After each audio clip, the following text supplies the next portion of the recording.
फहमीदा की जब शादी हुई तो उसकी उम्र 19 बरस से ज़्यादा नहीं थी। उसका जहेज़ तैयार था, इसलिए इसके वालिदैन को कोई दिक्कत महसूस ना हुई। 25 के करीब जोड़े थे और ज़ेवरात भी। लेकिन फहमीदा ने अपनी माँ से कहा कि वो सुरमा जो ख़ास तौर पर इनके यहाँ आता है, चांदी की सुरमेदानी में डालकर उसे ज़रूर दें, साथ ही चांदी का सरमचू भी। फहमीदा की ख्वाहिश पूरी हो गई। आज़म अली की दुकान से सुरमा मंगवाया, बरकत की दुकान से सुरमेदानी और सरमचू लिया और उसके जहेज में रख दिया। फहमीदा को सुरमा बहुत पसंद था। वो इसको मालूम नहीं क्यों इतना पसंद था, शायद इसलिए कि इसका रंग बहुत ज़्यादा गोरा था। वो चाहती थी कि थोड़ी सी सियाही भी इसमें शामिल हो जाए। और संभालती ही उसने सुरमे का इस्तेमाल शुरू कर दिया था। उसकी माँ उससे अक्सर कहती, फहमी ये तुम्हें क्या खबत हो गया है, जब ना तब आंखों में सुरमा लगाती रहती हो। फहमीदा मुस्कुराती, अम्मी जान इससे नज़र कमज़ोर नहीं होती। आपने ऐनक कब लगवाई थी? 12 बरस की उम्र में। फहमीदा हंसी। अगर आपने सुरमे का इस्तेमाल किया होता तो आपको कभी ऐनक की ज़रूरत महसूस ना होती। असल में हम लोग कुछ ज़्यादा ही रोशन ख्याल हो गए हैं, लेकिन रोशनी के बदले हमें अंधेरा ही अंधेरा मिलता है। उसकी माँ कहती, जाने क्या बक रही हो। मैं जो कुछ बक रही हूँ सही है। आजकल लड़कियाँ नकली भवें लगवाती हैं, काली पेंसिल से खुदा मालूम अपने चेहरे पर क्या कुछ करती हैं, लेकिन नतीजा क्या निकलता है, चुड़ैल बन जाती हैं। उसकी माँ की समझ में कुछ भी ना आया। जाने क्या कह रही हो, मेरी समझ में तो खाक भी नहीं आया। फहमीदा कहती, अम्मी जान आपको इतना समझना चाहिए कि दुनिया में सिर्फ खाक ही खाक नहीं, कुछ और भी है। उसकी माँ इससे पूछती, और क्या है? फहमीदा जवाब देती, बहुत कुछ है। खाक में भी सोने के जर्रे हो सकते हैं।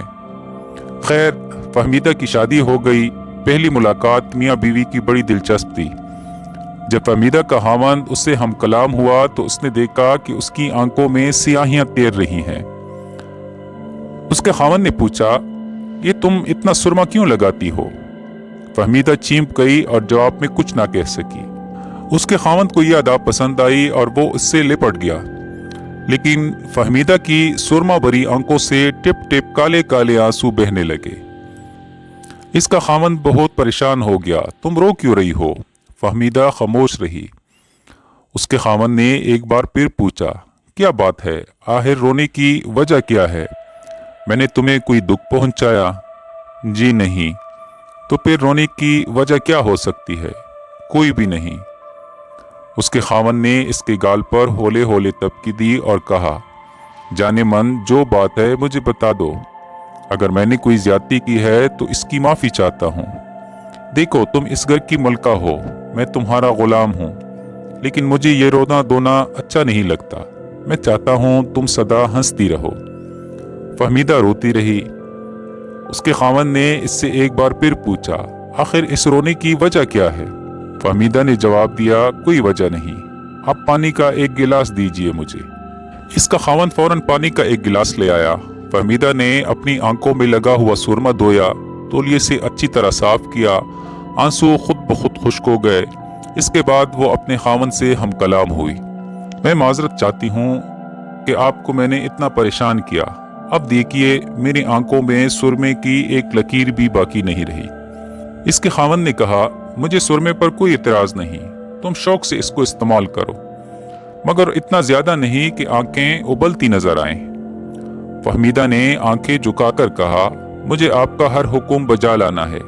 आइंदा मैं कभी सुरमा नहीं लगाऊंगी। नहीं नहीं, मैं तुम्हें इसके इस्तेमाल से मना नहीं करता। मैं सिर्फ ये कहना चाहता हूँ कि मेरा मतलब है कि इस चीज़ को बकदरे किफ़ायत इस्तेमाल किया जाए। ज़रूरत से ज़्यादा जो भी चीज़ इस्तेमाल में आएगी अपनी कदर खो देगी।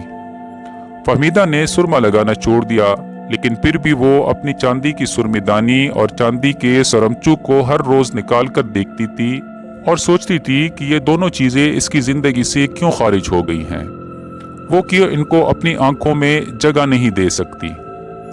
सिर्फ इसलिए कि इसकी शादी हो गई है, सिर्फ इसलिए कि अब वो किसी की मलकियत हो गई है, या हो सकता है कि इसकी कुव्वत इरादी सलब हो गई हो। वो कोई फैसला नहीं कर सकती थी, किसी नतीजे पर नहीं पहुंच सकती थी। एक बरस के बाद उसके यहाँ चांद सा बच्चा आ गया। फहमीदा ने डाल दी, लेकिन उसे अपनी कमजोरी का कोई एहसास नहीं था, इसलिए कि वो अपनी लड़की की पैदाइश पर नाज़ा थी। उसे यूँ महसूस होता था जैसे इसने कोई बहुत बड़ी तख्लीक की है। 40 दिनों के बाद इसने सुरमा मंगवाया और अपने नौमौलूद लड़की की आंखों में लगाया। लड़की की आंखें बड़ी बड़ी थीं। इनमें जब सुरमा की तहरीर हुई तो वो और भी ज़्यादा बड़ी हो गई। उसके खावंद ने कोई एतराज़ ना किया कि वो बच्ची की आंखों में सुरमा क्यों लगाती है, इसलिए कि उसे बड़ी और ख़ूबसूरत आंखें पसंद थी। दिन अच्छी तरह गुजर रहे थे। फहमीदा के खावंद शुजात अली को तरक्की मिल गई थी। अब इसकी तनख्वाह 1500 रुपये की करीब थी। एक दिन इसने अपने लड़के, जिसका नाम इसकी बीवी ने आसिम रखा था, सुरमा लगी आंखों के साथ देखा। वो इसको बहुत प्यारा लगा। उसने बेख्तियार इसको उठाया और चूमा चाटा और पलंगड़ी पर डाल दिया। वो हंस रहा था और अपने नन्हे मुन्ने हाथ पांव इधर उधर मार रहा था। इसकी सालगिरह की तैयारियां हो रही थी। फहमीदा ने एक बहुत बड़े केक का आर्डर दे दिया था। मोहल्ले के सब बच्चों को दावत दी गई थी। वो चाहती थी कि इसके लड़की की पहली सालगिरह बड़ी शान से मनाई जाए। सालगिरह यकीनन शान से मनाई जाती, मगर 2 दिन पहले आसिम की तबीयत नासाज हो गई और ऐसी हुई कि उससे तशन्नुज के दौरे पड़ने लगे। उसे अस्पताल ले गए। वहां डॉक्टरों ने इसका मुआयना किया। तशखीस के बाद मालूम हुआ कि उसे डबल नमूनिया हो गया है। फहमीदा रोने लगी, बल्कि सर पीटने लगी। हाय मेरे लाल को, ये क्या हो गया है? हमने तो उसे फूलों की तरह पाला है। एक डॉक्टर ने उससे कहा, मैडम ये बीमारियां इंसान के अहाते इख्तियार में नहीं। वैसे बहसियत डॉक्टर मैं आपसे ये कहता हूँ कि बच्चे की जीने की कोई उम्मीद नहीं। फहमीदा ने रोना शुरू कर दिया। मैं तो खुद मर जाऊंगी। खुदा के लिए डॉक्टर साहब, उससे बचा लीजिए। आप इलाज करना जानते हैं। मुझे अल्लाह के घर से उम्मीद है कि मेरा बच्चा ठीक हो जाएगा। आप इतने नाउमीद क्यों हैं? मैं नाउमीद नहीं, लेकिन मैं आपको झूठी तसल्ली नहीं देना चाहता। झूठी तसल्लियां आप मुझको क्यों देंगे? मुझे यकीन है कि मेरा बच्चा जिंदा रहेगा। खुदा करे ऐसा ही हो। मगर खुदा ने ऐसा ना किया और वो 3 रोज के बाद अस्पताल में मर गया। फहमीदा पर देर तक पागलपन की कैफियत तारी रही। इसके होशो हवास गुम थे। कोयले उठाती, इन्हें पीसती और अपने चेहरे पर मलना शुरू कर देती। इसका खावंद सख्त परेशान था। इसने कई डॉक्टरों से मशवरा किया, दवाइयाँ भी दी, लेकिन खातिर ख्वाह नतीजा बरामद ना हुआ। फहमीदा के दिलो दिमाग में सुरमा ही सुरमा था। वो हर बात कालक के साथ सोचती थी। इसका खावंद इससे कहता, क्या बात है, तुम इतनी अफसरदा क्यों रहती हो? वो जवाब देती, जी कोई ख़ास बात नहीं, मुझे आप सुरमा ला दीजिए। उसका खावंद उसके लिए सुरमा ले आया, मगर फहमीदा को पसंद ना आया। चुनांचे वो खुद बाजार गई और अपनी पसंद का सुरमा खरीद कर लाई। अपनी आंखों में लगाया और सो गई, जिस तरह वो अपने बेटे आसिम के साथ सोया करती थी। सुबह जब उसका खावंद उठा और उसने अपनी बीवी को जगाने की कोशिश की तो वो मुर्दा पड़ी थी। इसकी पहलू में एक गुड़िया थी जिसकी आंखें सुर में से लबरेज थीं।